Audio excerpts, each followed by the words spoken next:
Listen up, road warriors and turbo junkies. Put your engines in park. Because nestled in the great, car-crazy state of Michigan, yes, the one that birthed Ford, GM, and that other one no one brags about at cocktail parties, there exists an island so smooth, so timeless, so epically chill, it said no thanks to cars over a century ago. Welcome to Mackinac Island. 3.8 square kilometers of old-school class, horse hooves, and vibes so tranquil they'd make a monk say, "Bro, this is next level zen."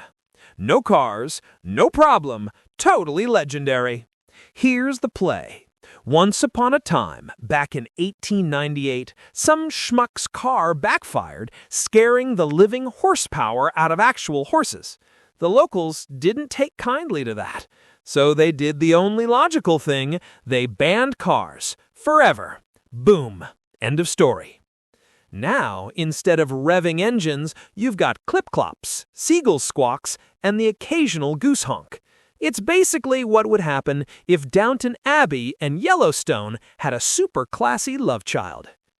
Horses are king here, says Irvana Tracy Morse, local legend, craft shop queen, and clearly a woman who gets it.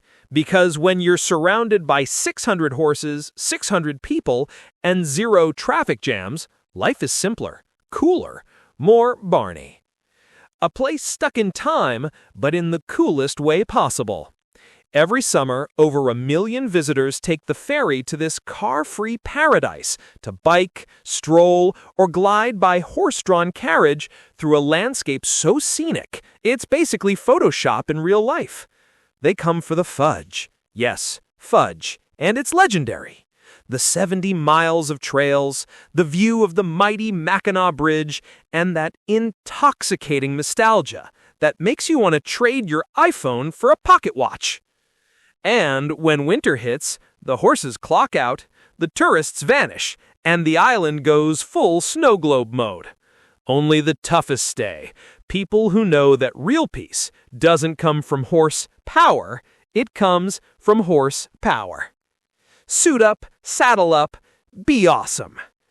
Want to live like an old school boss? Rent a horse or a buggy and cruise the island in style. Just, wear something dapper. A well-fitted suit, maybe a vest. The horses appreciate class. Oh, and fun fact, before the Brits and the summer elites rolled in, Mackinac was sacred indigenous ground, named Michilimackinac, the place of the great turtle. How cool is that?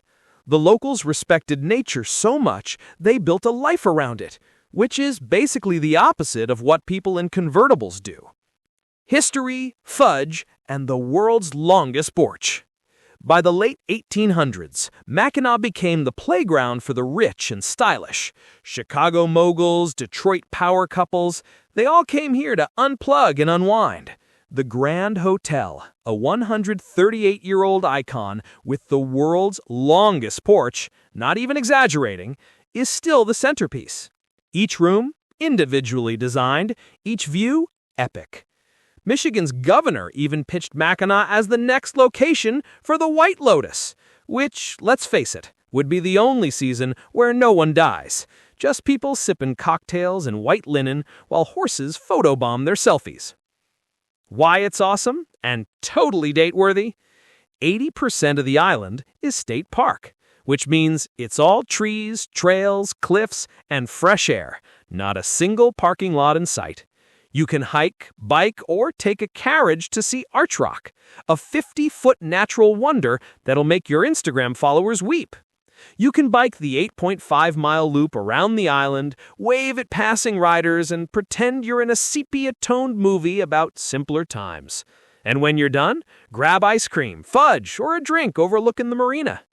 All without the roar of an engine or the smell of exhaust ruining your vibe. Final thought. Mackinac Island isn't just a place, it's a statement. It's what happens when a community collectively decides to slow down, suit up, and live awesome. It's proof that sometimes less horsepower means more legendary. So yeah, visit Mackinac, rent a bike, ride a horse, eat some fudge, and remember, life's too short for traffic. Suit up, saddle up, be awesome. So suit up because it's going to be legend. Wait for it. Dairy. Good night, everyone.